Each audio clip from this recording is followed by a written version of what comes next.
If you're running Google Ads and your clicks feel expensive, or the leads that are coming through are just rubbish, there's a good chance that you're paying for searches that were never going to turn into customers. And there's one report inside of Google Ads that shows you exactly where your money is going. Let me just show you here inside of one of our Google Ads accounts. So I'm in one of our accounts here. The report that I'm talking about is the search terms report. So depending on your layout, it's under campaigns, insights and reports, search terms. These are the actual things people typed into Google that triggered your ads. So what you told Google what you want within your active keywords versus what Google actually matched you to. And those two things are rarely ever the same. So this report shows you exactly what you're spending your money on and where your wasted spend is hiding. And the reason most people never do this isn't that it's hard, it's that they've never taken the time to open up this report and start cleaning it up. So let's talk about why this matters. Because most people think that negative keywords are just about tidying up, but there's a little bit more going on. First is the obvious one. Every one of these clicks is costing you money. So if you're showing up for searches that were never going to buy from you, you're literally paying for people who were never going to become a customer in the first place. So you're really just wasting spend there. But the part that people miss is that it's not just about the wasted click. When you show up for stuff that isn't relevant, fewer people click, right? Because it's not what they were after. So your click-through rate drops. And Google uses your click-through rate as part of your quality score. And your quality score affects how much you pay per click across your entire campaign. So if you follow that through, one irrelevant search term isn't just a one-off waste. It drags your click-through rate, which drags your quality score, which means that Google just charges you more per click on everything. So really, it's just quietly taxing your entire account. And this stuff adds up faster than people think. On accounts where this type of optimization has been ignored for a while, it's not unusual to see a solid chunk of budget,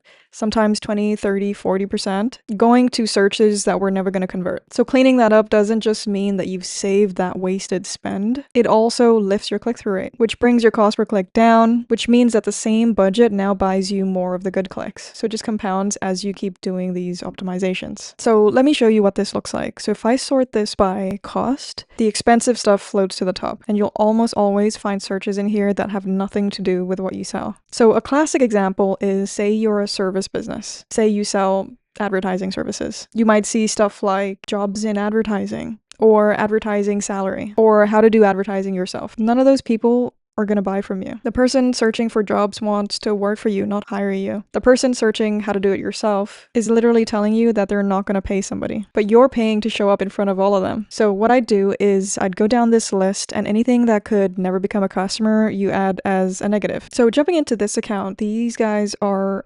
plumbers. So straight away, there's a few really good examples here. So somebody here searched for what to use to unblock the drain, and then somebody here searched for how do you unblock a sewer pipe yourself. So these guys are clearly wanting to do the job themselves. They're not going to hire a plumber. They're just looking for information and potentially products to buy so that they can do it themselves at home. So what we want to do is click on this checkbox here, add as a negative keyword. Now it'll ask you where you want to add it, add group, the whole campaign, or negative keyword list. I'll come back to lists in a second, because that's a really smart way to do it.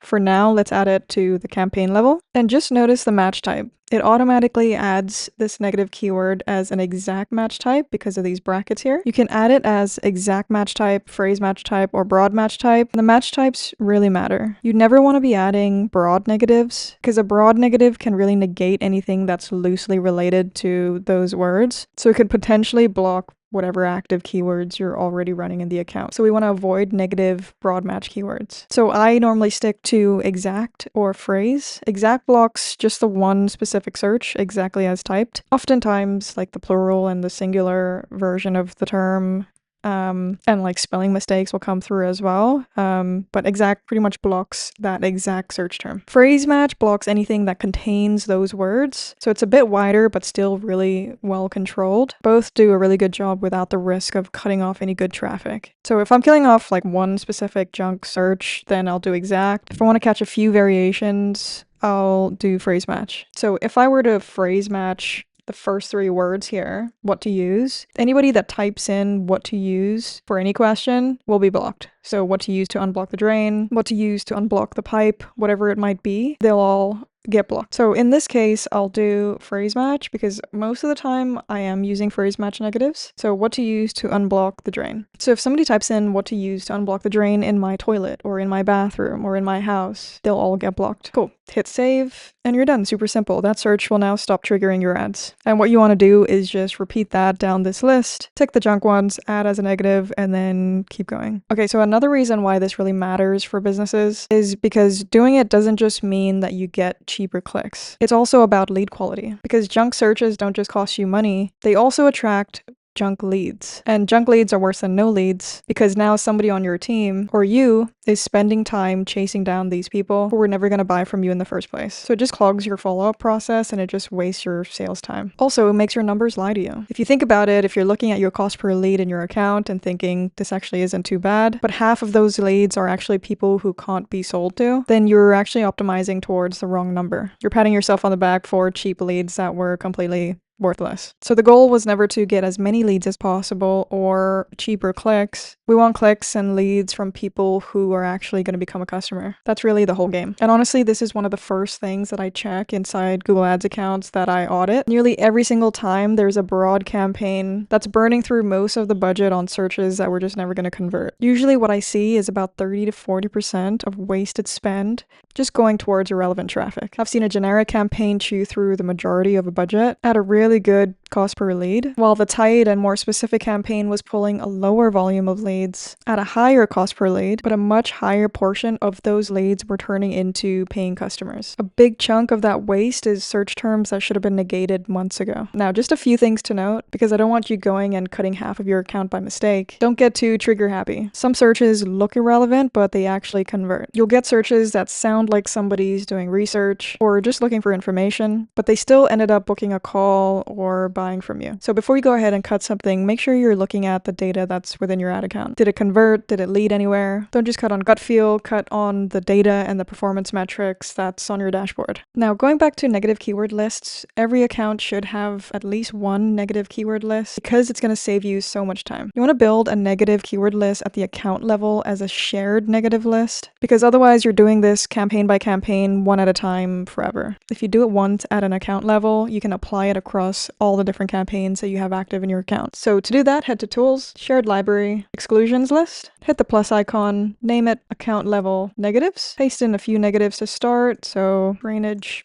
product, hit save, and go ahead and tick this checkbox, apply it to campaigns, and make sure you apply it to all relevant campaigns, and then hit apply. Now you'll see that this negative keyword list is applied to all 4 campaigns, and you can just jump in here on a weekly basis and then add to the negative keyword list. If you've got a newer account, I would check the search terms report weekly to begin with. Once things start settling down, over time, once or twice a month is usually fine. The bigger your budgets, the more often you're going to want to do this because the more search terms you're going to be generating in your account. So that's pretty much it. Open up your search terms report, sort by cost, and negative out anything that could never become a customer. If you found that useful, definitely go and watch my other video on conversion tracking because cleaning up your traffic is completely pointless if your tracking is feeding you the wrong numbers in the first place. That's definitely one to watch. All right, see you in the next one.